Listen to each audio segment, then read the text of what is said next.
तो सबसे पहले समझेंगे कि हाइपर सेंसिटिविटी है क्या। तो hyper sensitivity actually it is also a immune response, but generally immune response regulated होता है। रेगुलेटेड इन द सेंस कि कोई भी पैथोजन आता है तो उसके अगेंस्ट किस तरीके का रिएक्शन करना है। फॉर एग्जांपल जो इनेट इम्यूनिटी है वो फैगोसाइटोसिस और इन्फ्लामेटरी रिएक्शन करेगी। जो एडॉप्टिव इम्यूनिटी है वो उसको रिकॉग्नाइज करेगी। अगर सॉल्युबल एंटीजन है तो सॉल्युबल एंटीजन से भी रिसेप्टर बाइंड करेंगे। फिर वो अ, उसकी प्रोसेसिंग करेंगे। प्रोसेसिंग करने के बाद हेल्पर टी सेल्स एक्टिवेट होंगे। वो फिर क्लास स्विचिंग कराएंगे, या फिर कुछ सेल्स होंगी उनकी प्रोसेसिंग करके उसको MHC1 की पर शो करेगी और उसको फिर टी साइटोटॉक्सिक सेल्स रिकॉग्नाइज करेंगे और उसको एलिमिनेट करेंगे। तो ये एक जनरल प्रोसेस है जो कि इम्यून सिस्टम अपनाता है। और इम्यून सिस्टम इसी तरीके से काम करता है, यानी कि एडॉप्टिव इनेट एक दूसरे से कोऑपरेटिव मैनर से काम करते हैं। लेकिन समटाइम्स क्या होता है, कुछ एंटीजेंस या कुछ सेल्फ एंटीजेंस वो ओवर रिएक्टिविटी प्रोड्यूस करते हैं। जो इम्यून रिस्पॉन्स है उसके अगेंस्ट हाइपर सेंसिटिविटी प्रोड्यूस करता है, मतलब वो उनके अगेंस्ट वो हाइपर सेंसिटिव होता है। तो ऐसे सिस्टम को या इस मैकेनिज्म को जिसमें पर्टिकुलर एंटीजन हाइपर सेंसिटिविटी या फिर ओवर रिएक्टिविटी शो करे, इस सिस्टम को या इस मैकेनिज्म को कहते हैं हाइपर सेंसिटिविटी। तो वो एंटीजन हो सकता है कि वो फॉरेन एंटीजन हो सकता है कि वो सेल्फ एंटीजन हो, बट एज ए फॉरेन की तरह रिकॉग्नाइज हो रहा है। ठीक है, तो किसी तरीके से भी हो सकता है। क्या करेक्टरिस्टिक्स है हाइपर सेंसिटिविटी के। तो हाइपर सेंसिटिविटी के करेक्टरिस्टिक्स मेनली ये है कि जो एंटीजन है सबसे पहले आपके सिस्टम को सेंसिटाइज करे। सेंसिटाइज इन द सेंस जैसे वैक्सीनेशन होता है, सबको पता है वैक्सीनेशन प्रोसेस में क्या होता है कि जो एंटीजन है वो आपको इनएक्टिवेट करके शील्ड करके या कोई उसका पार्ट दिया जाता है, यानी कि जो कि एंटीबॉडी फॉर्मेशन और मेमोरी सेल फॉर्मेशन कर दे, जिससे कि वापस से दोबारा से वो करता है तो उसको रैपिडली रिमूव किया जाए, यानी सेकेंडरी इम्यून रिस्पॉन्स क्रिएट किया जाए। ये होता है वैक्सीनेशन का काम। उसी तरीके से जो हाइपर सेंसिटिविटी वो भी, तो वो बॉडी को सेंसिटाइज कर देगा, यानी कि आपके इम्यून सिस्टम को सेंसिटाइज करेगा, मेमोरी सेल डेवलप करा देगा। इससे क्या होगा कि सेकेंड टाइम जब वो दोबारा से आता है तो फिर उसके अगेंस्ट ओवर रिएक्टिविटी प्रोड्यूस होती है, क्रॉस रिएक्टिविटी प्रोड्यूस होती है, जिससे टिश्यू डैमेज, सेल डैमेज और जो है इन्फेक्शन कॉज होता है। तो कैरेक्टरिस्टिक्स मेन वही है कि इन्फेक्शन फर्स्ट टाइम सेंसिटाइज करेगा और सेकेंड टाइम जो है उसके अगेंस्ट ओवर रिएक्टिविटी या हाई रिएक्शन प्रोड्यूस होगा। अब hyper sensitivity on the basis of mechanism, कौन सी मैकेनिज्म वो अपना रहा है, उसके अकॉर्डिंग चार टाइप की होती है। या टाइम ऑफ रिएक्शन, कितना टाइम लग रहा है,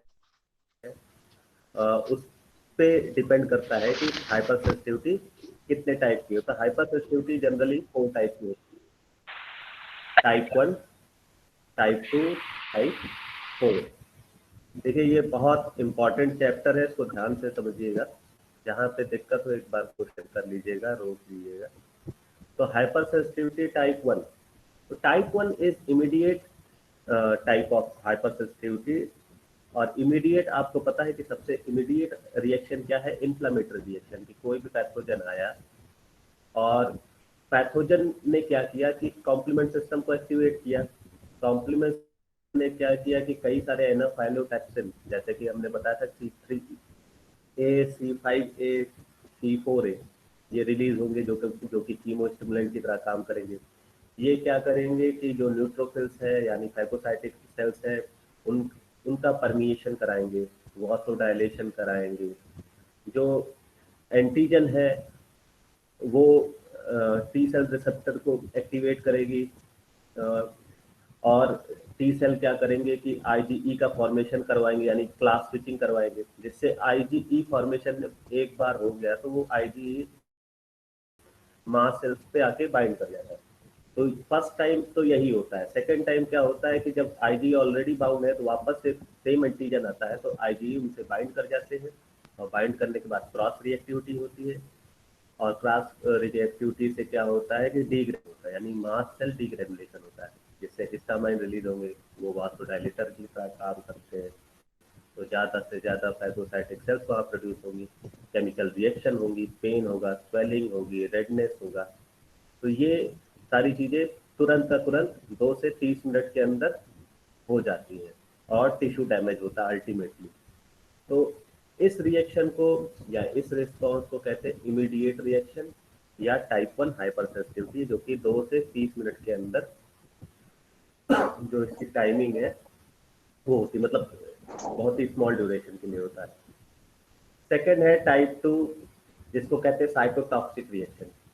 इसको साइटोटॉक्सिक इसलिए कहते हैं क्योंकि जो ये generally IgG and IgM antibody mediated reaction. It means कि आईजीजी कॉम्प्लीमेंट सिस्टम को एक्टिवेट करेगा, एक्टिवेट या बाइंड कर जाए उनसे, और बाइंड करने के बाद उसको रिकॉग्नाइज करे फैगोसाइटिक सेल्स जैसे मैक्रोफेजेस है, और नेचुरल किलर सेल्स। हमने बताया था नेचुरल किलर सेल्स जो है वो ट्यूमर सेल्स को, वायरस इन्फेक्टेड सेल्स, और एंटीबॉडी कोटेड सेल्स। तो एंटीबॉडी कोटेड सेल्स का मतलब पैथोजन को रिकॉग्नाइज करके एंटीबॉडी उनसे बाइंड हो गई। उन उस एंटीबॉडी का FC receptor natural killer cell के पास है, नेचुरल किलर सेल ने उस एफसी रिसेप्टर से उस एंटीबॉडी को रिकॉग्नाइज करने के बाद फिर परफोरिन मीडिएटेड अपप्टोसिस कर देता है। तो इस तरीके से होती है, मतलब कि सेल लाइसिस होती है, पूरा पूरा पैथोजन उसकी लाइसिस कर दी जाती है। तो इस रिएक्शन को कहते हैं टाइप 2 हाइपरसेंसिटिविटी रिएक्शन, जो का अप्रोक्सीमेट टाइम। टाइप 3 जो कि इम्यून कॉम्प्लेक्स बनाता है। इम्यून कॉम्प्लेक्स हम इससे पहले भी आपको बता चुके हैं कि एंटीजन एंटीबॉडी ये कॉम्प्लेक्स बनता है, और ये कॉम्प्लेक्स क्या करता है, कॉम्प्लीमेंट सिस्टम को एक्टिवेट करता है, यानी कि क्लासिकल कॉम्प्लीमेंट सिस्टम एक्टिवेट होता है, क्लासिकल पाथवे एक्टिवेट होता है। क्लासिकल पाथवे में हमने बताया था कि जो एंटीबॉडी है, फॉर एग्जांपल आईजीजी है, तो 2 मॉलिक्यूल ऑफ आईजीजी, या फिर आईजीएम है, सिंगल मॉलिक्यूल ऑफ आईजीएम जो कि पेंटामेरिक होता है, वो आके बाइंड करता है। बाइंड करने से क्या होता है, कन्फर्मेशन चेंज होता है, जिससे C1Q सबसे पहले रिक्रूट होगा, फिर आर, फिर एस। तो इस तरीके से वो कॉम्प्लीमेंट सिस्टम एक्टिवेट हो जाता है, और फिर उसके बाद वो C2 C4 और फिर C5, और C5 के बाद वो मेम्ब्रेन अटैक कॉम्प्लेक्स बनेगा। वो कॉम्प्लेक्स क्या करेगा, उसमें फोर फॉर्मेशन करेगा। फोर फॉर्मेशन से क्या होगा, इलेक्ट्रोलाइट्स जो है वो अंदर जाना शुरू होंगे और डीएनए डैमेज और सेल डैमेज करेंगे। तो ये कॉम्प्लेक्स सिस्टम है जिसमें एंटीजन एंटीबॉडी कॉम्प्लेक्स बनता है। ये अप्रोक्सीमेटली 2 to 8 आवर टाइमिंग है इसकी, और ये कॉम्प्लेक्स कॉम्प्लीमेंट सिस्टम को एक्टिवेट करता है। लास्ट है डिलेड रिएक्शन, जो कि टी सेल्स पे डिपेंड करता है। तो टी सेल्स पे डिपेंड करता मतलब ये है कि अब सॉल्युबल एंटीजन नहीं रह गया, अब जो एंटीजन है वो प्रोसेस्ड एंटीजन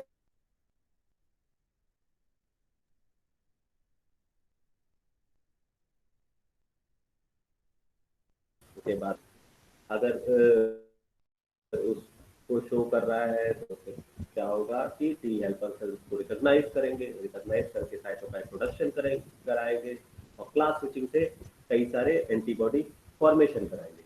या फिर टी सेल्स उसको रिकॉग्नाइज, साइटोटॉक्सिक टी सेल्स उसको रिकॉग्नाइज करेंगी, यानी कि वो एमएससी बाद उसकी परफोरे मीडिएटेड या फिर फास्ट मीडिएटेड प्रोसेस करें। तो ये ज़्यादा टाइम लेता है, क्योंकि ये प्रोसेस्ड एंटीजन है तो प्रोसेसिंग में टाइम लगता है, प्रोसेसिंग के बाद फिर जो है फर्दर रिएक्शन होती है, तो it will take 24 hours to 72 hours. तो इसीलिए इसको कहते हैं डिलेड या फिर स्टिमुलेटरी रिएक्शन। ओके, तो this is the 4 type of reaction in which starting 3 is antibody dependent and last one is T cell mediated. Okay, तो ये चीजें आपको याद रखनी होगी कि type 1, type 2 and type 3 is antibody mediated, while type 4 is T cell mediated. Okay ना, और ये भी याद रखना होगा कि कौन इमीडिएट में आईजी रिस्पॉन्सिबल है, वाइल साइटोटॉक्सिक में आईजीजी और आईजीएम रिस्पॉन्सिबल है, इम्यून में आईजीजी और आईजीएम रिस्पॉन्सिबल है, और डिलेड तो क्योंकि टी सेल्स के होता है तो टी सेल ही रिस्पॉन्सिबल होंगी। Okay, now the immediate hyper sensitivity. अच्छा, कोई कंफ्यूजन अभी तक?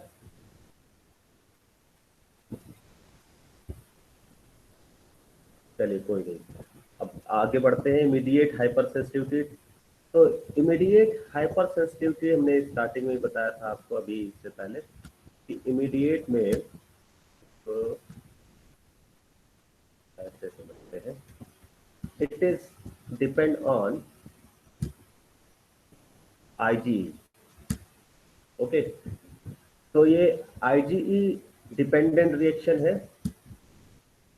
और जो आईजीई रिस्पॉन्स है वो जनरली क्या होता है कि कुछ पर्टिकुलर एंटीजेंस है उनके अगेंस्ट आईजी प्रोडक्शन होता है। हमने आपको स्टार्टिंग में भी बताया था जब टी सेल की बात कर रहे थे कि टी सेल में जो IL-4 रिलीज होता है तो वो क्लास स्विचिंग कराता है, और IL-4 का काम है वो आईजी प्रोडक्शन कराता है। तो Ig production in response to particular antigen, कि वो पर्टिकुलर एंटीजन के रिस्पॉन्स में आईजी प्रोडक्शन यानी कि क्लास स्विचिंग होती है। अब वो एंटीजन क्या हो सकते हैं? They may be harmless environmental antigen, हो सकता है कि वो कोई भी हार्मलेस इन्वायरमेंटल एंटीजन हो, जैसे कि ट्रीज है, ग्रासेस है, weeds, cat, dog, proteins.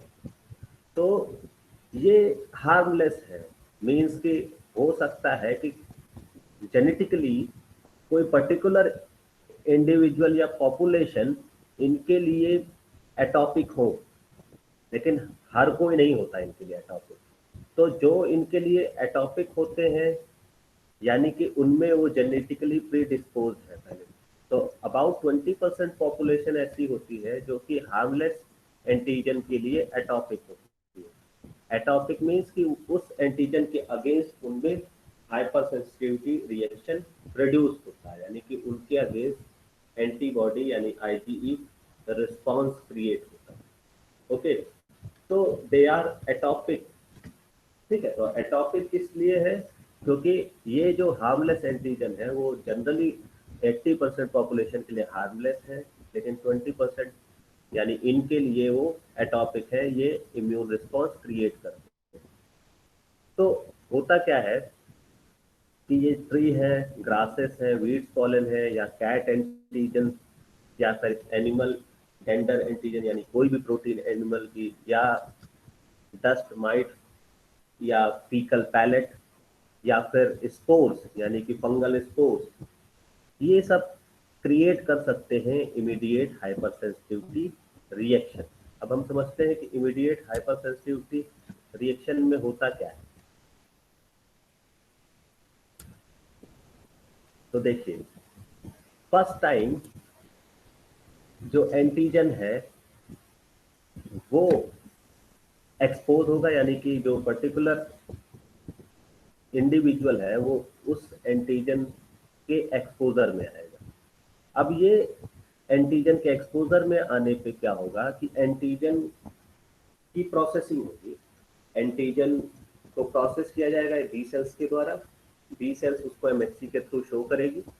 Show करने पे जो टी हेल्पर सेल 2 है, ये उसको रिकॉग्नाइज करेंगे। रिकॉग्नाइज करने के बाद वो क्या करते हैं कि IL-4 का प्रोडक्शन करते हैं, यानी कि साइटोकाइन प्रोडक्ट प्रोड्यूस करेंगे। ये IL-4 क्लास स्विचिंग कराएगा और पर्टिकुलर क्लास स्विचिंग कराता है IgE। ओके, तो IgE एंटीबॉडी फॉर्मेशन हो गया, ये IgE मास सेल्स पे आके बाइंड कर जाती है। ओके, तो फर्स्ट टाइम क्या होता है कि उस पर्टिकुलर एलर्जन या एंटीजन के अगेंस्ट एंटीबॉडी फॉर्मेशन होता है, यानी primary immune response first time होता है। तो जिससे क्या होगा कि एंटीबॉडी बन गई। अब ये एंटीबॉडी क्या होगी, ये एफसी रिसेप्टर से मास्ट सेल से बाइंड हो गई। अब second exposure, second time same antigen expose हुआ पर्टिकुलर इंडिविजुअल को, तो फिर क्या हुआ कि ये एंटीजन आके IgE पे बाइंड कर जाएगा, जितने भी IG है उन पे बाइंड कर गया। बाइंड करने से क्या हुआ, क्रॉस रिएक्टिविटी हो गई। क्रॉस रिएक्टिविटी से मास्ट सेल डीग्रेनुलेशन हुआ, मास्ट सेल ने अपने ग्रेन्यूल्स रिलीज कर दिए। अब इन ग्रेन्यूल्स में है क्या, इन ग्रेन्यूल्स में है हिस्टामाइन, हिपैरिन, प्रोटीएजेस, जो कि क्या करेंगे, इंड्यूस करेंगे edema, increase mucus secretion, smooth muscle contraction, और this will create immediate reaction, यानी कि ये क्या करेंगे, कई सारे कीमो स्टिमुलेंट रिलीज करेंगे। इवन न्यूट्रोफिल्स जो है ज्यादा से ज्यादा उस एरिया में पहुंचेंगे। ठीक है, क्योंकि कीमो स्टिमुलेंट है, वॉसोडाइलेटर है, वॉस्कुलर कॉन्ट्रैक्शन करवाएंगे, ज्यादा से ज्यादा ब्लड्स जो है वो वेसल्स में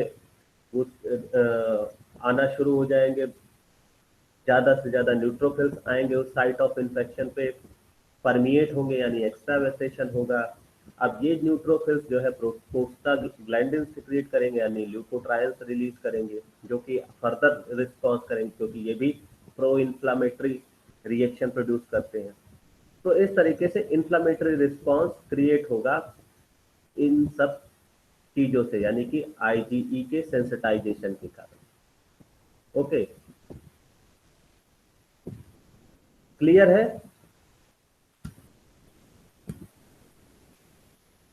कोई प्रॉब्लम सर तो एक नहीं बार है? और सर एक बार और बता।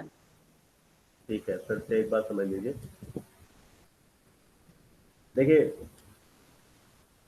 होता क्या है, फर्स्ट टाइम फिर से स्टार्टिंग से बता रहे हैं कि कोई भी इंडिविजुअल है, हमने अभी इससे पहले पढ़ा कि 20% इंडिविजुअल पॉपुलेशन वो क्या होती है, एटॉपिक होती है। एटॉपिक किसके लिए होती है, पर्टिकुलर एलर्जन के लिए, कि यानी कि वो एलर्जेंस जो कि हार्मलेस है 80% पॉपुलेशन के लिए, पर 20% पॉपुलेशन या उस पर्टिकुलर इंडिविजुअल के लिए हार्मफुल होता है। क्यों हार्मफुल होता है, क्योंकि वो इंडिविजुअल उसके लिए एटॉपिक है, यानी कि वो इम्यून रिस्पॉन्स क्रिएट करेगा। तो फॉर एग्जांपल ग्रास या फीकल पैलेट या फिर कैट प्रोटीन या फिर डॉग प्रोटीन, कोई भी एज ए एलर्जन वो उसके एक्सपोजर में आया, फर्स्ट टाइम वो उसके एक्सपोजर में आया।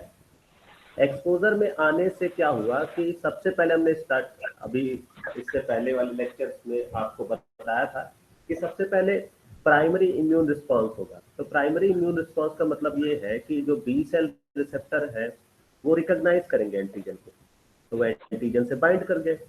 एंटीजन से बाइंडिंग से क्या हुआ कि अब उसकी फर्दर प्रोसेसिंग होगी। प्रोसेसिंग का मतलब कि अब वो उस एंटीजन को प्रोसेस करके उसको MHC के थ्रू शो करेंगे।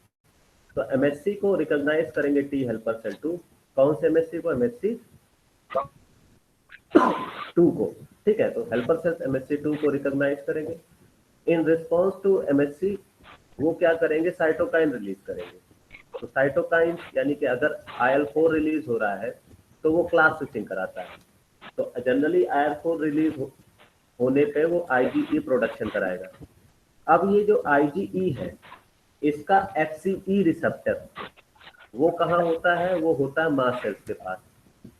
तो जितने भी IgE प्रोड्यूस हुए वो मास्ट सेल्स पे बाइंड कर गए टू FC रिसेप्टर। ठीक है, तो वो FC रिसेप्टर में बाइंड कर गए, तो ये फर्स्ट एक्सपोजर हुआ, यानी कि प्राइमरी इम्यून रिस्पॉन्स क्रिएट हो गया उसने इंडिविजुअल को सेंसिटाइज कर दिया। सेकेंड टाइम जब वापस से सेम एलर्जन का एक्सपोजर होता है, फॉर एग्जांपल कैट प्रोटीन का एक्सपोजर हुआ, तो फिर क्या हुआ कि वो एंटीजन डायरेक्टली आके एंटीबॉडी से बाइंड कर गया, यानी कि आईजीई से बाइंड कर गया, और आईजीई से बाइंड करने पे फिर क्रॉस रिएक्टिविटी हुई, जिससे मास्ट सेल डीग्रेनुलेशन हुआ। मास्ट सेल डीग्रेनुलेशन से क्या हुआ, जो ग्रेन्यूल्स रिलीज हुए जैसे हिस्टामाइन, ठीक है, हिपैरिन, प्रोटीएजेस, ये क्या करते हैं, ये कीमो स्टिमुलेंट का काम करते हैं, वासोडाइलेटर का काम करते हैं, ये स्मूथ मसल कॉन्ट्रैक्शन करवाएंगे, तो ज्यादा से ज्यादा ब्लड फ्लो करेगा उस जगह पे, ज्यादा से ज्यादा न्यूट्रोफिल्स वहां पर आएंगे, फिर न्यूट्रोफिल्स ल्यूकोट्रायंस यानी प्रोस्टाग्लैंडिन रिलीज करेंगे, जो कि फर्दर रिस्पॉन्स होगा, यानी कि वहां पर मैक्सिमम सेल्स पहुंचना शुरू हो जाएंगे, जिससे स्वेलिंग होगी, यानी ईडिमा होगा।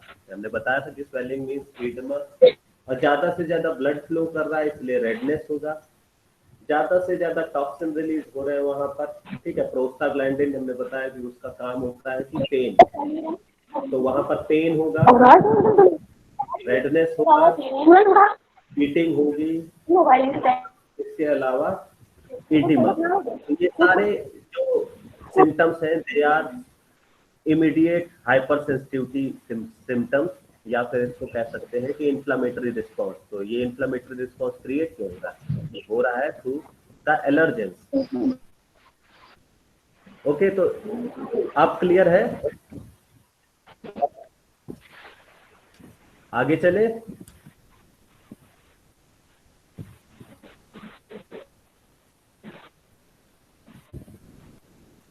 चलिए, तो ये कुछ मीडिएटर्स हैं, मास्ट सेल मीडिएटर्स, जो कि रिलीज होते हैं, जैसे हिस्टामाइन है, ये स्टार्टिंग में बता चुके हैं, लेकिन इसलिए बताया जा रहा है क्योंकि इससे भी क्वेश्चंस आते हैं 2 number, histamine, heparin, ECF.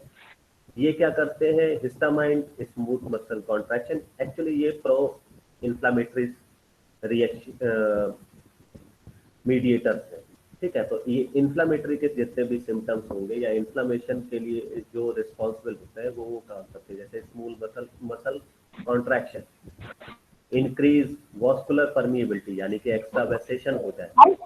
Heparin का काम है एंटीकोगुलेंट, सबको पता है ये। ईसीएफ ये कीमोटैक्टिक फैक्टर है। इसके अलावा कुछ मीडिएटर्स जो है वो अरेकिडोनिक एसिड से बनते हैं, जैसे prostaglandin E2, prostaglandin D2, ल्यूकोट्रायंस C4, D4, E4, ल्यूकोट्रायंस D4। तो प्रोस्टाग्लैंडिन E2 का काम है increase pain response, vascular permeability. D2 का काम है increase muscle contraction and vascular permeability. Leukotriene का काम है increase small muscle contraction and vascular permeability, and leukotrienes D4 का काम है कीमोटैक्टिक फॉर न्यूट्रोफिल्स। तो generally they all are inflammatory mediators या प्रो इन्फ्लामेटरी मीडिएटर्स। ओके,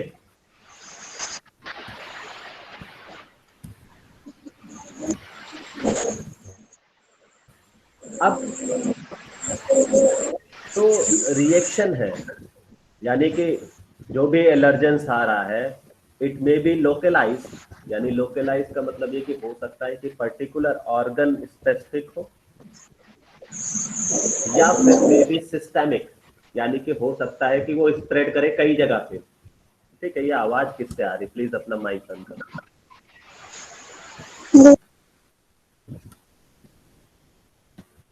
तो रिएक्शन में भी लोकलाइज हो सकती है, एलर्जेंस में भी पर्टिकुलर ऑर्गन स्पेसिफिक हो सकते हैं, और या टिश्यू स्पेसिफिक हो सकते हैं, या फिर ये सिस्टेमिक हो सकती है कि ये डिस्ट्रीब्यूट करे प्लाज्मा के थ्रू या सीरम के थ्रू जो है थ्रू आउट द बॉडी। तो अगर ये लोकलाइज है, तो लोकलाइज का मतलब ये है कि हो सकता है कि जो mast cell accumulate in respiratory passage, ठीक है, इंटेस्टाइनल वॉल एंड स्किन। वो इसमें बताया है कि मास सेल जो है जनरली रेस्पिरेटरी पैसेज में ज्यादा मिलते हैं, इंटेस्टाइनल वॉल में ज्यादा मिलते हैं, स्किन में ज्यादा मिलते हैं। तो टाइप 1 रिएक्शन जो है most pronounced in these tissues, ठीक है, इसलिए इनमें ज्यादा जो है वो दिखती है। Antigen that enter the body by inhalation localized nasopharyngeal and bronchial। ठीक है, तो अगर एंटीजन जो है वो इनहेलेशन के थ्रू पहुंच जाए तो हो सकता है कि जो इमीडिएट रिएक्शन आपको दिखे या टाइप 1 सेंसिटिविटी रिएक्शन दिखे वो हो सकता है नेजोफेरेंजियल पैसेज या फिर ब्रैंकियल टिश्यू में दिखे। तो उसके कारण क्या हो सकता है, उसके कारण हो सकता है अस्थमा। ठीक है, तो अस्थमा की कंडीशन में क्या होता है, वासो कंस्ट्रिक्शन हो जाता है, यानी कि जो सेल्स है इतना एक्यूमुलेट हो जाती है कि जो वेसल्स है, जो ब्रंकियल टिश्यूज है, वो क्या हो जाते हैं, कंस्ट्रिक्ट हो जाते हैं, जिससे कि सांस लेने में प्रॉब्लम होने लगती है। ठीक है, तो ये रिएक्शन भी टाइप 1 हाइपरसेंसिटिविटी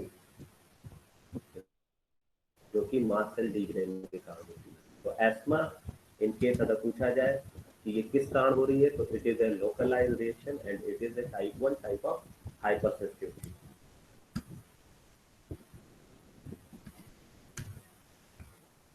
तो allergen that contact other tissue may produce IgE mediated inflammatory response causing rashes।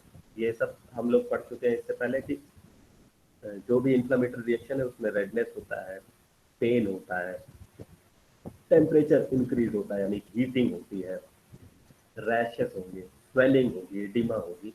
तो इसको जनरली क्या कहते हैं, wheal and flare appearance. Flare का मतलब ये होता है कि जो व्हील का मतलब होता है swelling produce by release of serum into the tissue.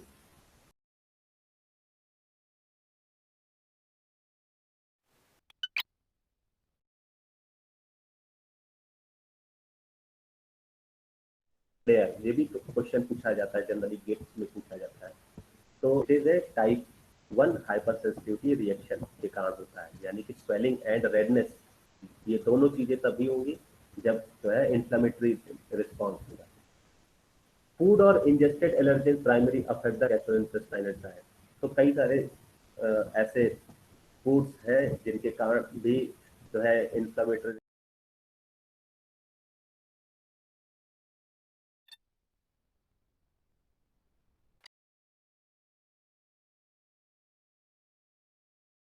To milk, egg, fish होना शुरू हो जाती है इन सब चीजों के लिए। ठीक है, तो इसके कारण क्या होता है, उनमें जनरली रैशेस होते हैं, जीआई प्रॉब्लम होना शुरू हो जाती है, यानी कि पेन में स्टमक इंजरी हो जाती है। तो फूड भी as a type of allergen, कई सारे फूड है जो कि एलर्जन तरह काम करते हैं। ठीक है, जिसमें मैंने एग्जांपल आपको बताया कि मिल्क है, एग है, फिश है, सीरियल्स है एंड ग्रेन।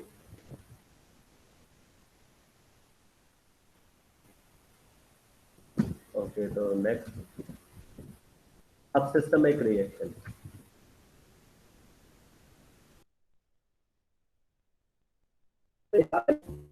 नहीं, अब ये स्प्रेड हो रहा है थ्रू आउट द ब्लड, मतलब through out the body, blood के थ्रू ये पूरी बॉडी में जा रहा है।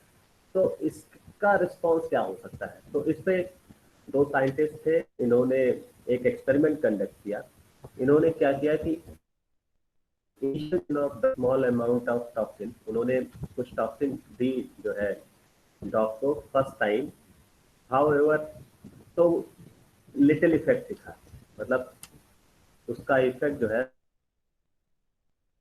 However, when a second injection of the same amount of toxin was administered several weeks later, the dog suffered immediate shock and even death.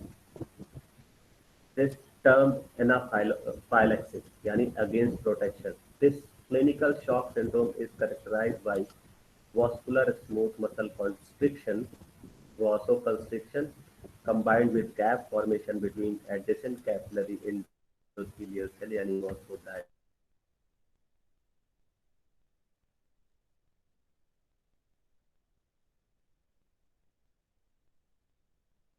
Means ये है कि फर्स्ट टाइम वो सेंसिटाइज हुआ है टॉक्सिन के लिए, तो इमीडिएट रिएक्शन तो स्टार्टिंग में मेमोरी सेल डेवलपमेंट यानी कि आईजीई प्रोडक्शन हुआ, वो आईजीई मास्टर से बाउंड है, ठीक है। लेकिन ये आईजीई पर्टिकुलर ऑर्गन स्पेसिफिक या टिश्यू स्पेसिफिक नहीं था, ये क्या था, थ्रू आउट द बॉडी था। तो क्या हुआ, सेकेंड टाइम जब इंजेक्शन हुआ तो कई जगह पे सेम रिस्पॉन्स हुआ।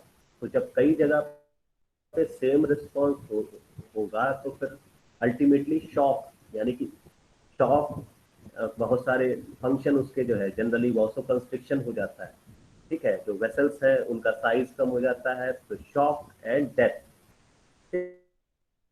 बहुत सारा फ्लूइड लॉस हो जाएगा, शॉक हो जाएगा और ultimately death of the individual. Even human में भी यही सेम केस होता है अगर वो सिस्टेमिक हो। लोकलाइज है तो पर्टिकुलर टिश्यू में ये प्रॉब्लम होगी, लेकिन लोकलाइज नहीं है तो death is the final result. Okay, तो ये because of the immediate hyper sensitivity. Okay, तो कौन कौन से डिजीजेस इमीडिएट हाइपर सेंसिटिविटी या टाइप 1 से रिलेटेड है? तो वन इज हे फीवर, ये भी पूछा जाता है। हे फीवर क्यों है? क्योंकि ये जो एलर्जन है इसमें काम कर रहे हैं, they are trees, grasses, dust, cat, dog and mice, यानी कि हार्मलेस एलर्जेंस जो है ये क्या करते हैं, oedema, irritation, mucus in nasal mucosa, उसका फॉर्मेशन करते हैं। तो इसको कहते हैं एलर्जिक राइनिटिस। इसके अलावा फूड एलर्जी, जैसे मैंने अभी बताया कि पर्टिकुलर फूड या के लिए वो एटॉपिक होते हैं, मिल्क है, एग है, फिश है, सीरियल्स एंड ग्रेन्स है, जिसके कारण हाइव्स यानी कि रैशेस हो जाते हैं एंड जीआई प्रॉब्लम, यानी कि क्या होता है कि स्टमक प्रॉब्लम शुरू हो जाती है या इंटेस्टाइनल प्रॉब्लम शुरू हो जाती है। इसके अलावा व्हील एंड फ्लेयर यानी कि रेडनेस एंड स्वेलिंग, ये कुछ एलर्जेंस के कारण होता है, जैसे इंसेक्ट बाइट्स है, जैसे भी अगर किसी को काटा होगा, कोई भी मधुमक्खी काटती है तो उससे क्या होता है, तुरंत जो है वहाँ पर रेडनेस हो जाता है और स्वेलिंग हो जाती है। तो वो पर्टिकुलर एलर्जन के लिए इंसेक्ट बाइट्स, और कुछ में ज़्यादा हो जाती है, ठीक है, तो वो उनके लिए यानी कि वो एटॉपिक है उस पर्टिकुलर के लिए, ठीक है। इसके अलावा एस्मा, ठीक है, इनहेल्ड मटेरियल यानी कि कोई भी पर्टिकुलर मटेरियल वो क्या करेगा कि वॉसो कंस्ट्रिक्शन कराएगा, ठीक है, यानी ब्रोंकियल एंड ट्रैकियल कंस्ट्रिक्शन कराता है, एडिमा होता है, म्यूकस प्रोडक्शन होता है, मैसिव इन्फ्लेमेशन होता है। इसके अलावा सिस्टमिक एनाफाइलेटैक्सिस, तो हमने अभी बताया इससे पहले, सिस्टमिक का मतलब ये है कि वो थ्रू आउट द बॉडी में कहीं पर भी उसका रिस्पॉन्स हो जाता है। तो वो किसके कारण हो सकता है, insect sting, snake venom, drug reaction. तो कई सारी जगह पे ब्रोंकियल एंड ट्रैकियल कंस्ट्रिक्शन यानी कि वॉसो कंस्ट्रिक्शन होगा। इसके अलावा complete vasodilation and the death. तो systemic is more harmful than localise.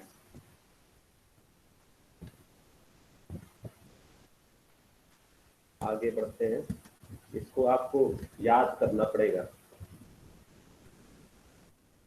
Now the therapies of immediate hypersensitivity, कैसे इसको ठीक किया जाए? तो ठीक करने का ये कि आप एलर्जन से दूर रहें। अगर आपको पता चल जाए कि आप एटॉपिक है मिल्क के लिए, एग के लिए, फिश के लिए, तो आप उसको खाना बंद कर दें। इसके अलावा और क्या हो सकता है, एंटी हिस्टामाइन ले, यानी कि हिस्टामाइन को ब्लॉक किया जाए। उसके अलावा जो मास सेल्स है उसको स्टेबलाइज किया जाए, तो इसके लिए प्रोमोलिन सोडियम आता है। एपिनेफ्रिन को इंक्रीज किया जाए, जिसके कारण वो इंट्रासेलुलर साइक्लिक एएमपी को प्रोड्यूस करे, मतलब उसके कंसंट्रेशन को इंक्रीज करे, जिसके कारण क्या होता है, ये क्या करता है, एंटी इन्फ्लामेशन, एंटी सॉरी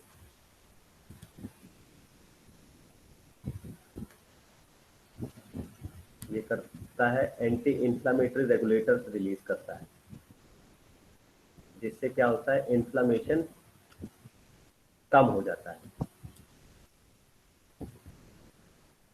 ठीक है, तो जितना साइक्लिक एएमपी इंक्रीज होगा उतना ज्यादा इन्फ्लामेशन डिक्रीज होगा। ठीक है, क्योंकि ये एंटी इंफ्लामेटरी रेगुलेटर्स रिलीज करवाएगा। इसके अलावा एपिनेफ्रिन क्या करेगा, वो ब्रोंकियल डायलेशन कराएगा, जिससे कि जो है increase heart rate to raise blood pressure. इसके अलावा जो ज़ैंथीन है, ये फॉस्फोडाइस्टरेज को ब्लॉक करता है, क्योंकि फॉस्फोडाइस्टरेज का काम है जो साइक्लिक एएमपी को डायरेक्ट एएमपी में कन्वर्ट कर देता है। तो अगर ये एएमपी में कन्वर्ट हो गया तो इसका कंसंट्रेशन डाउन हो जाता है। तो जब डाउन हो गया तो एंटी इंफ्लामेटरी रेगुलेटर्स का भी कंसंट्रेशन डाउन हो जाएगा। तो हमें डाउन नहीं कराना है, इसको तो इंक्रीज कराना है, इसलिए फॉस्फोडाइस्टरेज को ब्लॉक कराना होगा। इसके अलावा इम्यूनोथेरेपी है, यानी कि TH2 के रिस्पॉन्स को चेंज करके हम TH1 के रिस्पॉन्स को बढ़ाते हैं, जिससे कि वो IgE की जगह IgG प्रोडक्शन कराते हैं, यानी इंटरफेरॉन गामा प्रोड्यूस कराए, जिससे इंटरफेरॉन गामा IgG क्लास में कराए। तो ये भी एक कंडीशन है जिससे ये काम कर सकते हैं। इसके अलावा कॉर्टिकोस्टेरॉइड वो प्रोड्यूस उसको रिड्यूस किया जाए, जिससे कि ग्लूकोकॉर्टिकॉइड्स और ये सब कॉर्टिकॉइड्स ना रिलीज हो, जो कि कीमोस्टिमुलेंट की तरह काम करते हैं। इसके अलावा बीटा 3 एड्रेनर्जिक एगोनिस्ट यानी bronchial dilator that relax blood muscles in airway, इनको जो है ब्लॉक किया जाए, एगोनिस्ट किया जाए। ठीक है, इनहिबिट किया जाए।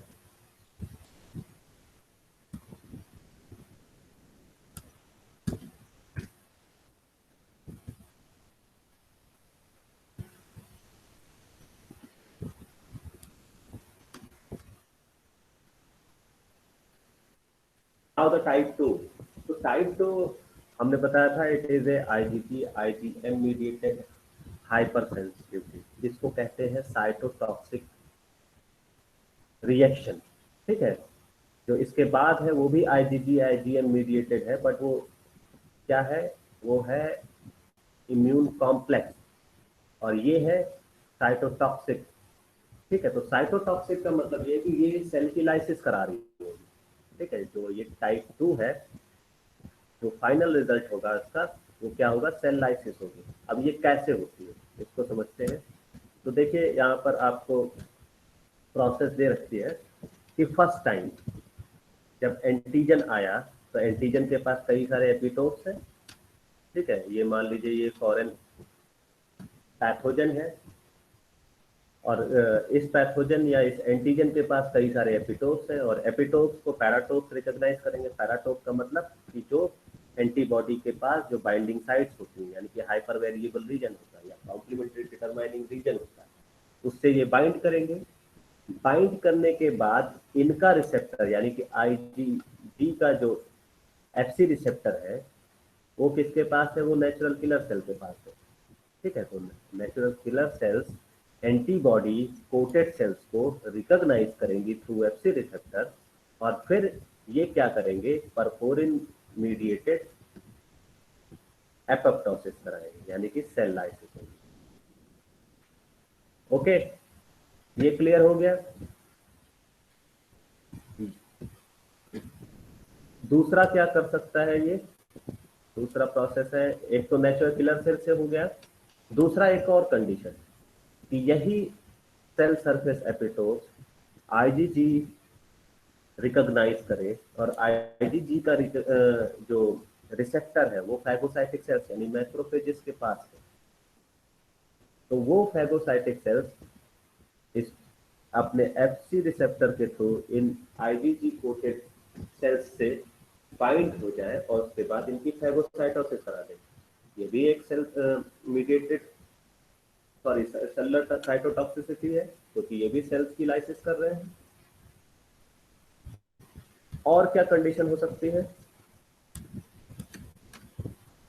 और हो सकती है by the complement system activation, या फिर कॉम्प्लीमेंट सिस्टम को एक्टिवेट किया जाए। कॉम्प्लीमेंट सिस्टम को कैसे एक्टिवेट करेंगे, by the antibody antigen complex से। तो एंटीजन एंटीबॉडी कॉम्प्लेक्स का मतलब ये है कि एंटीजन रिकॉग्नाइज करेगा एपिटोप, सॉरी, एंटीजन रिकॉग्नाइज करता है एंटीबॉडीज को, तो एंटीबॉडीज आके बाइंड करेंगी। अब ये एंटीबॉडीज के एफसी रीजन में यानी CH2 डोमेन में कन्फर्मेशनल चेंज होगा। अब ये कन्फर्मेशनल चेंज क्या करेगा, ये C1q यानी कॉम्प्लीमेंट को अट्रैक्ट करेगा। कॉम्प्लीमेंट यानी C1q R एंड S आके बाइंड करेंगे यहाँ पर। बाइंड करने के बाद ये जो C1QRS है ये एक्टिवेट करेंगे C4 को। C4 का ब्रेकडाउन होगा, फिर C2 का ब्रेकडाउन होगा और C3 कन्वर्टेज बनेगा, यानी कि एक एंजाइम बनेगा जो कि C3 को ब्रेकडाउन करेगा। तो C3 ब्रेकडाउन हुआ C3A और C3B में। C3B सरफेस बाउंड है तो सरफेस पे बाउंड हो जाएगा। अब ये C3B जब वापस से बाइंड हुआ तो अब ये C5 कन्वर्टेज में कन्वर्ट हुआ, तो ये C5 को ब्रेक डाउन करेगा और C5B आके सरफेस पे बाउंड होगा। फिर C5B जब बाउंड हो जाता है तो ये रिक्रूट कराता है फर्दर जितनी भी कॉम्प्लीमेंट प्रोटीन है, जैसे C6, C7, C8 और मल्टीपल C9। तो ये सारी क्या है, ये C9 है। तो C9 क्या बनाती हैं, ये फोरेंस की तरह काम करती हैं। फोरेंस आप लोग सभी समझते हो, फोरेंस क्या है, ये एक गेट है, ठीक है। तो वो गेट कहाँ होता है, ट्रांस मेम्ब्रेन रीजन में होता है, यानी कि मेम्ब्रेन के बीचों बीच होगा, जिससे कि कई सारे इलेक्ट्रोलाइट्स यहाँ पर जाके इस सेल की लाइसिस कराएंगे। तो कॉम्प्लीमेंट्री सिस्टम एक्टिवेशन से सेल लाइसिस होती है, नेचुरल किलर सेल से सेल लाइसिस होती है। तो ये दोनों सिस्टम जो है वो टाइप 2 हाइपरसेंसिटिविटी रिएक्शन कॉज करते हैं। ओके, ये क्लियर हो गया, कोई डाउट? चलिए तो आगे बढ़ते हैं।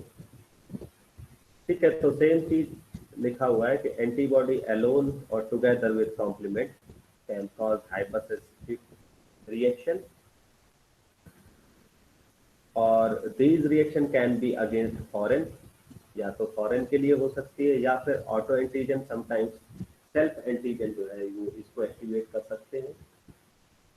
और जो फाइनल रिमूवल होता है it is the lysis of the cell, तो इसीलिए इसको कहते हैं साइटोटॉक्सिक हाइपरसेंसिटिविटी।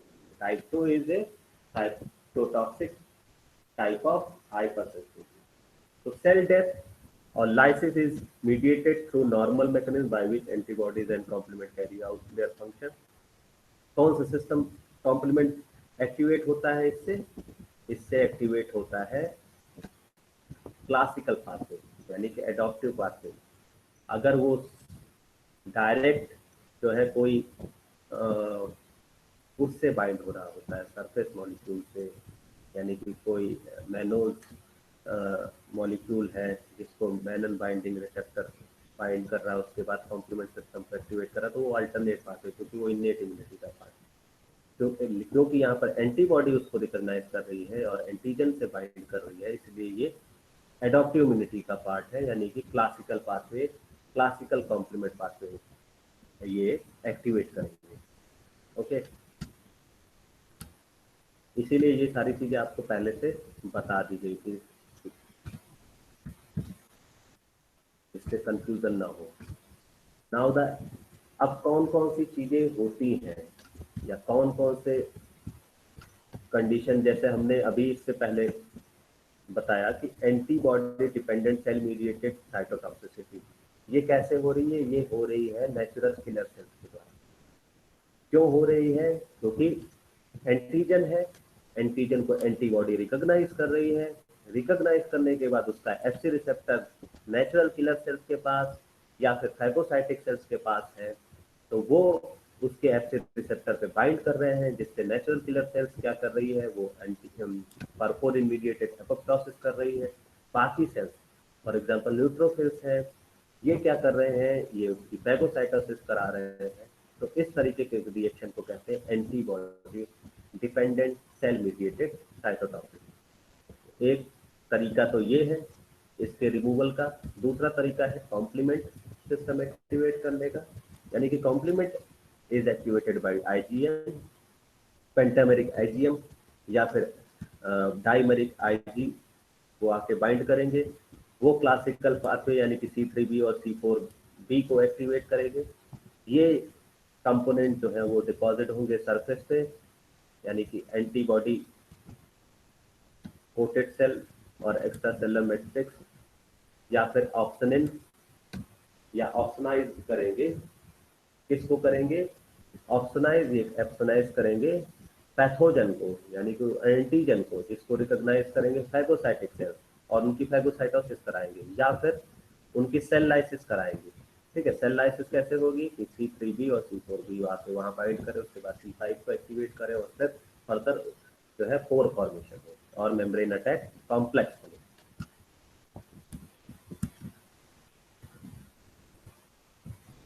इसके अलावा blood group antibodies. Blood group antibodies का मतलब ये है कि जो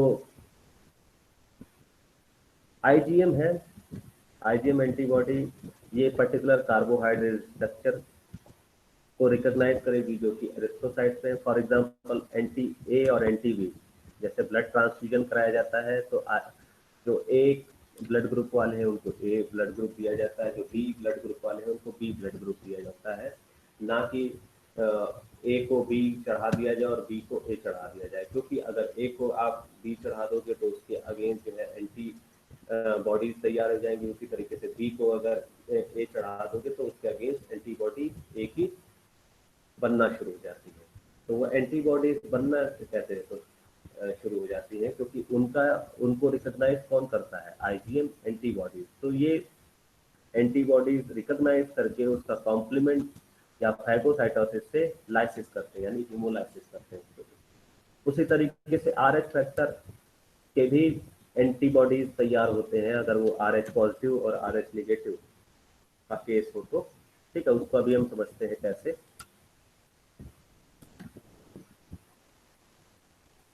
देखिए ब्लड ग्रुप का केस यहाँ पर दिखाया गया है। जो ब्लड ग्रुप ए है और एक है ब्लड ग्रुप बी। ठीक है, ब्लड ग्रुप ए ट्रांसफ्यूजन हुआ यानी कि उसको बी में चढ़ा दिया गया, तो क्या हुआ कि एंटी या आईजीएम एंटी ग्रुप ए यानी कि एंटीबॉडी फॉर्मेशन हो गया अगेंस्ट ए के लिए। ये क्या करेगा कि ये आके बाइंड कर जाएगा ब्लड ग्रुप ए एरिथ्रोसाइट पे और फिर कॉम्प्लीमेंट मीडिएटेड लाइसिस हो जाती है या फिर फैगोसाइटोसिस हो जाती है। तो इस तरीके की रिएक्शन टाइप 2 हाइपरसेंसिटिविटी रिएक्शन है। इसके अलावा क्या हो सकता है? इसके अलावा एक केस है कि जो मदर है वो अगर RH निगेटिव है और फादर है वो अगर RH पॉजिटिव है। ठीक है, they will plan a baby. तो जो बेबी होगा वो RH पॉजिटिव होगा। ठीक है, तो ये जो बेबी है ये कोई जो है मेल भी हो सकता है और फीमेल भी हो सकता है। ठीक है, लेकिन ये RH पॉजिटिव होगा क्योंकि जो पॉजिटिव है ये डोमिनेंट फैक्टर है। ठीक है, कैपिटल D जनरली इसको लिखते हैं। तो इस कंडीशन में ये अगर इस तरीके से भी है और इस तरीके से भी है तो इस कंडीशन में यहाँ पर जनरली D वाले इंडिविजुअल प्रोड्यूस होते हैं। तो ये RH पॉजिटिव होगा और जबकि फीमेल क्या है? RH निगेटिव है। तो जब ये RH पॉजिटिव है और ये फीमेल RH निगेटिव है तो जब कंसीव होगा बेबी, ठीक है, तो क्या होगा? RH प्लेसेंटा फॉर्मेशन होगा। तो प्लेसेंटा फॉर्मेशन में क्या होता है कि जो एंटीबॉडी होती है, जैसे IgG हमने बताया था, जो IgG है वो प्लेसेंटल बैरियर को क्रॉस करती है, यानी कि IgG वो मदर से बेबी तक पहुंचेगी और वो रिकॉग्नाइज करती है कि बेबी के पास तो RH पॉजिटिव है और मदर का तो RH नेगेटिव, तो RH पॉजिटिव के अगेंस्ट एंटीबॉडी तैयार बनेगी। तो फर्स्ट टाइम बेबी जो है, जो फर्स्ट बेबी होगा उसमें तो कोई प्रॉब्लम नहीं होगी क्योंकि फर्स्ट टाइम वो सेंसिटाइज हुआ, यानी कि IgG एंटीबॉडी फॉर्मेशन हुआ फर्स्ट टाइम। एंटी आईजीजी, इसके against it is against to positive anti RH। तो ये सेकेंड टाइम वापस से जब कंसीव होता है तो सेकेंड बेबी भी RH पॉजिटिव होगा। तो जब वो आईजीजी वापस से प्लेसेंटा बैरियर को क्रॉस करके बेबी में पहुंचता है तो क्या होता है, हीमोलाइसिस होती है, यानी फैगोसाइटोसिस हो जाएगी, जितनी भी ब्लड सेल्स होंगी उनकी, या फिर कॉम्प्लीमेंट मीडिएटेड लाइसिस हो जाती है, जिससे कि बेबी की डेथ हो जाती है। ठीक है, तो ये केस कहलाता है एरिथ्रोब्लास्टोसिस फेटालिस, यानी कि एरिथ्रोसाइट जो है वो हीमोलाइज हो जाएंगी और फीटस की डेथ हो जाती है। ओके, क्लियर है? कोई कंफ्यूजन? आगे बढ़े।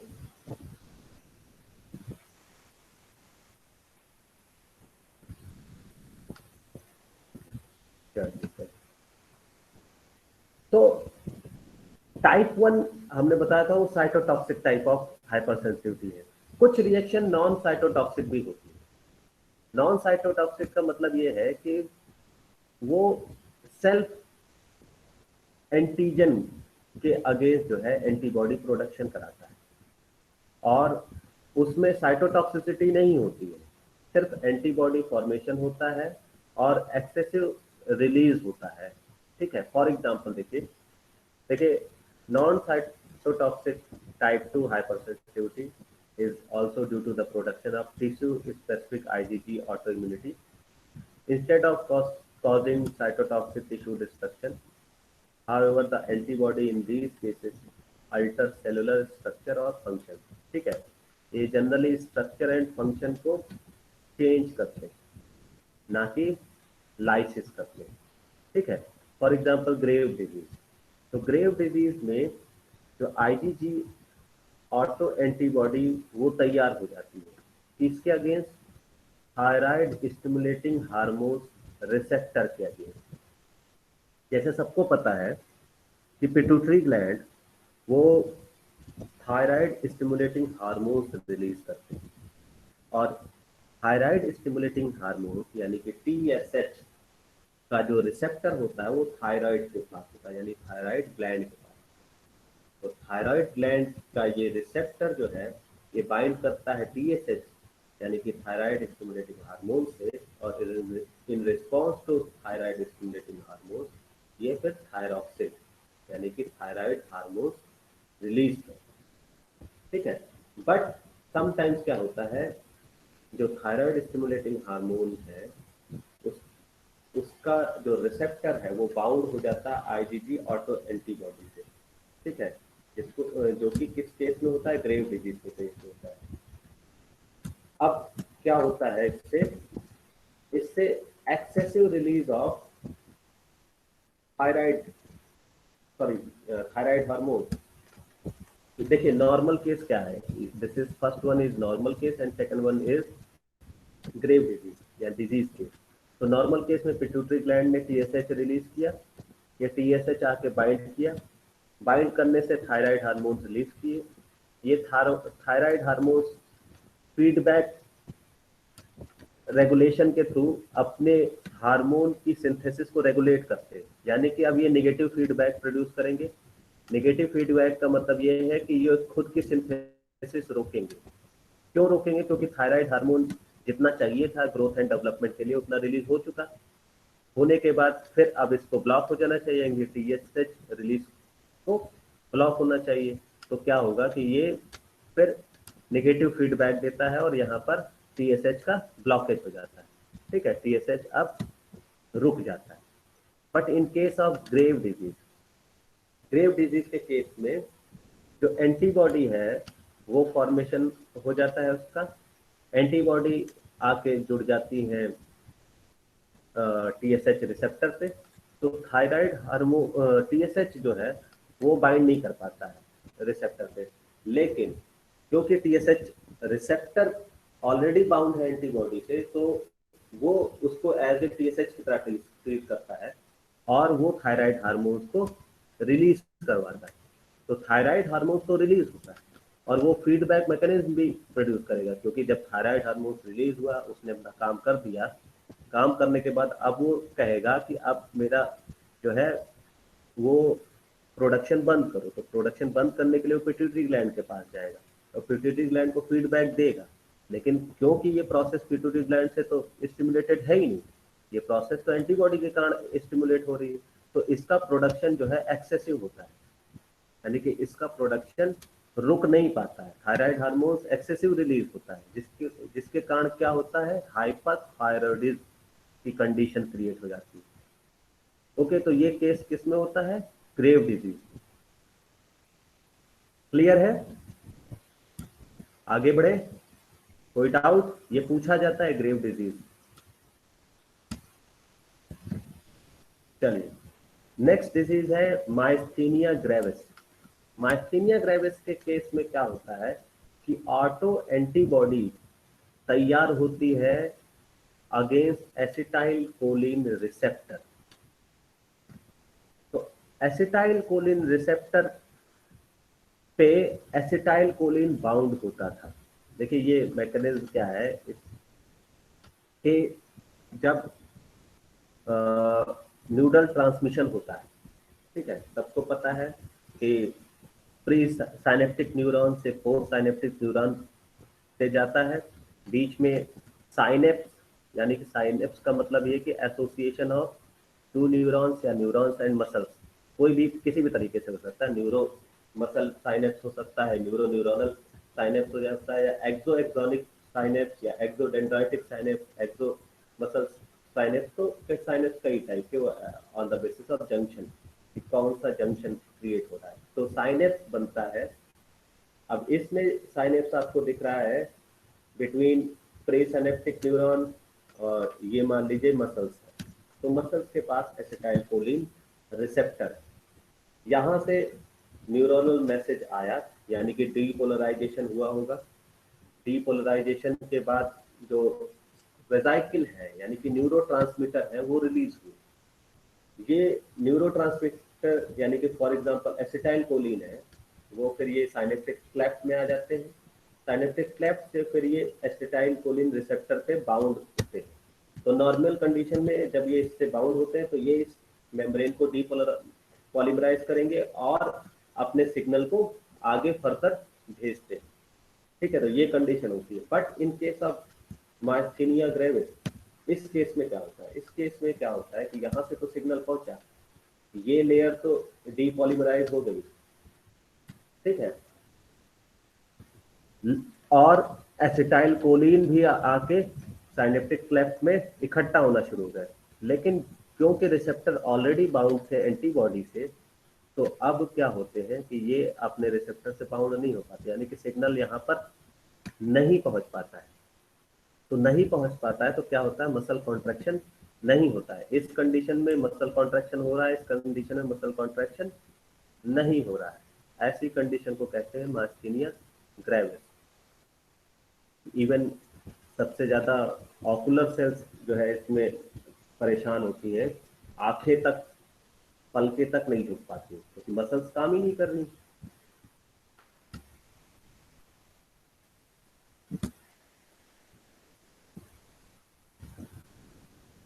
ठीक है, क्लियर है। देखिए सेम चीज को इधर दिखाया गया है कि यहाँ पर नो मसल कॉन्ट्रैक्शन और यहाँ पर muscle contraction because of acetyl choline receptor and acetyl choline binding, और यहाँ पर because of acetyl choline receptor and antibody binding no muscle contraction occur.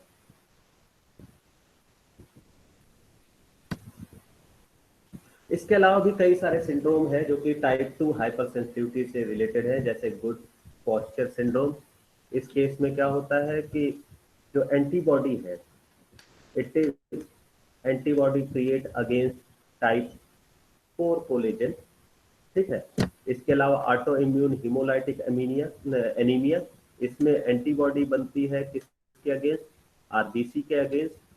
इसके अलावा ऑटो इम्यून थ्रोम्बोसाइटोपिनिया परपूरा, इसमें ऑटो एंटीबॉडी बनती है अगेंस्ट प्लेटलेट्स इंटीग्रिन।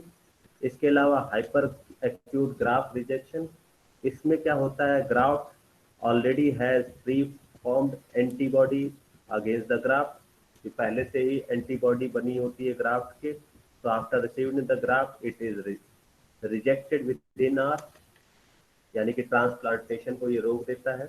तो ये सारे चीजें रिलेटेड है टाइप 2 हाइपर सेंसिटिविटी।